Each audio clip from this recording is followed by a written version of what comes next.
Hello students, this is Dr. Satish Singhal, PhD, Professor of Computer Science at El Camino College, California. In this video, I'm going to give a basic introduction to linked lists, and I'm going to use part of my ebook plus some other things. Okay, so basically what happens is that, so where is my ebook? Here is my ebook. What happens is that sometime when you are storing data in the RAM to be used in a software, you have two kind of implementation: the fixed implementation, where an array of fixed size is used, or a dynamically growing implementation. Array could dynamically grow, but there are some limitations with that. So the fixed size implementation is constrained in three different ways. Use of array is a fixed size implementation. It's constrained in three different ways. One is that if number of elements in the fixed size data structure are much smaller than the maximum size, then the program becomes wasteful of the memory. Okay, which means your data is only 100, but the data structure size is, let's say, a million or something. So using a data structure size million while you need only 100 is wasteful. But on the other hand, at times fixed size implementation may fall short when number of data items that you need to store may exceed maximum size allotted for the array. And we got around this problem by using the dynamic array, which when full grows by a certain size. But even there is a time taken to copy from old array to new one, and that slows down the execution algorithm. The third limitation is that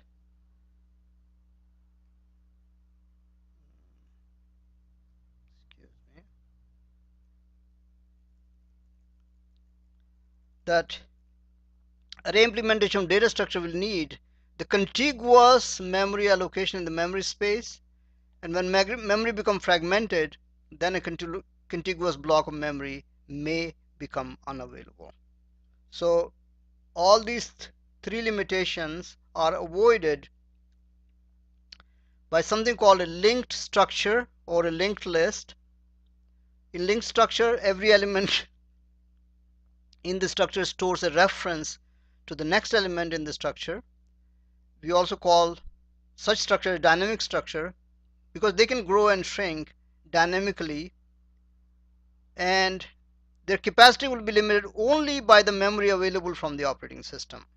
It can even use non-contiguous memory actually. This last characteristic provides more flexibility to dynamic or linked structures because their capacity does not have to be known in advance.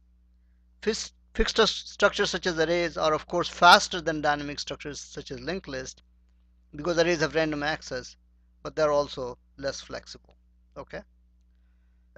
So knowing this, we want to talk a little bit more about the linked list. Okay, so a general linked list will look like picture that you see here in front of you on the screen right now. And all linked lists are going to have a head node. Head node may have a dummy data in it, but it will always have a pointer that will point to the next node. So here we have linked list where yellow shows the next pointer and red shows the data. Of course, head is red, but it's really storing address of the first node. So head node stores the address of the first node. This red here is the data field. In this case, each red field is storing just one piece of text or a single word string. Okay, so this is the first data part of the first node, but then yellow part stores the address of the next node. So if this address is 200, that address will be stored here. If this is 100, 100 will be stored in the head. So then there is a linkage made between the pointer part of the first node pointing to the next node, and then there is a data part, and then a pointer in this one is storing the address of this node. So there is a linkage made, pointer pointee. Then there's a data field, and this pointer stores the address of the next node, and so on. So list continues on until the last node stores a null pointer. It shows 0, but the current data that you should be seeing there is null PTR, introduced by C++11. So this list has 1, 2, 3, 4, 5, 6 nodes. The last sixth node is the tail node, and head points to the very first node. Okay, head stores the address of the first one. Tail node, the pointer part of the tail node will store null PTR. Okay, so that's how typically linked lists look. Any linked list has to have before you can build a linked list, you have to have a class or something for a node. So each of the node is represented by a class. So in in code blocks compiler, I'm going to show you the node class that we have written to store integers in a linked list. So here's my node class.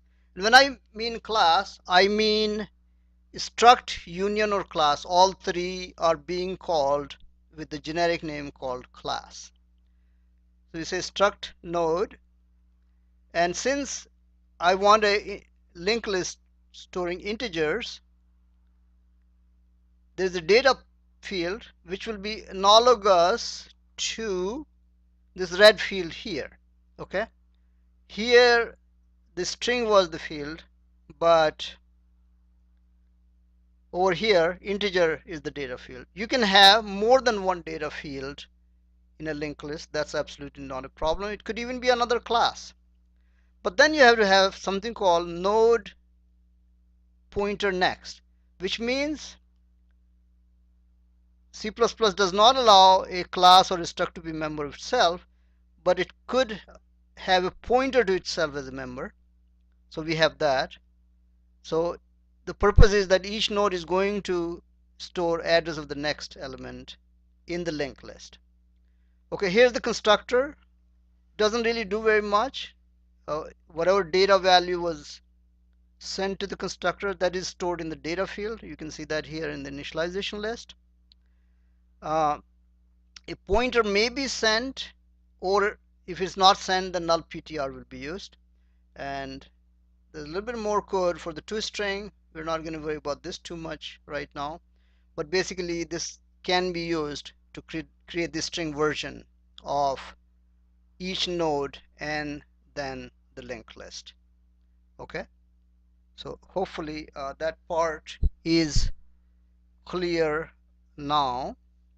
Okay, so we have that, but you still have to have a basic linked list class, because for us to create a structure like this one, we do need a linked list class where a head node will be the data member, but then, as you know, we need capability to copy this linked list, add nodes to it, delete the whole linked list, print it, and things like that. Okay, so next we're going to show you that class called int linked list, which we have written for you, and in that class we're going to show you some special functions that make possible the functioning of the entire linked list. So let's go back to our compiler code blocks. So actually, rather than compiler, I need to go to this. So this is our .h file for the int linked list class, and you will notice that it has to have a node class, which we just showed you a minute ago, right there. This is the struct node, And once again, I'm going to use the word struct and class as if they're the same thing, although they're a little different. So the pointer node will be the head node, which will be this node in the linked list, which will be holding the address of the first item in the list. And then it has to have its own constructor and bunch of other functions. So now we're going to see one by one the code of various parts of this linked list class, int linked list class that we have done for you. So let's see the code inside the constructor. Okay, so for that we go here. So this is the code inside the constructor of the int linked list class. Since it has just one data member called head gets this dynamically allocated memory called new node 0. Actually, I want to make it, rather than 0, I want to make it a, and I'll tell you reason about that in a minute. And the next field will be null PTR.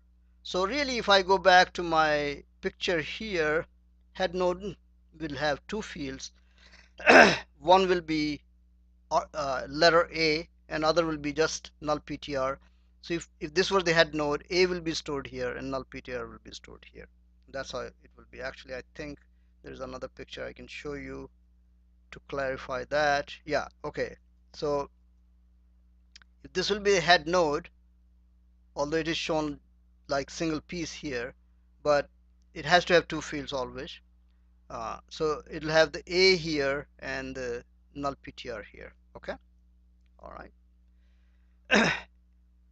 Now notice that a memory allocation has been done here calling new, and you would recall that when a memory allocation is done inside the constructor using the new, then we are obligated to follow rule of 3. So what is rule of 3? It requires that a class has a programmer defined copy constructor, rule 1, programmer defined assignment operator, rule 2, and programmer defined destructor, rule 3. Okay, so rest of the time we're going to spend showing you those components that fulfill rule of 3. First one, let's say the copy constructor. So really, copy constructor will work if it makes deep copy of a linked list that has been either passed by value to a function or it is being returned as a value from a function. That's the key. So I'm going to show you the code for the linked list copy constructor. This is the copy constructor. This part here only avoids self-copying, doesn't have code significance, but really then we take this other linked list and pass it to a copy function, and copy function is the key workhorse that does all the work. So in part 2 of linked list video, we're going to show you complete functioning of this copy function. Okay, so this is Dr. Satish Singhal. We just finished Introduction to Linked Lists video number 1. I will pretty soon see you in Introduction to Linked List video number 2. Thank you so much.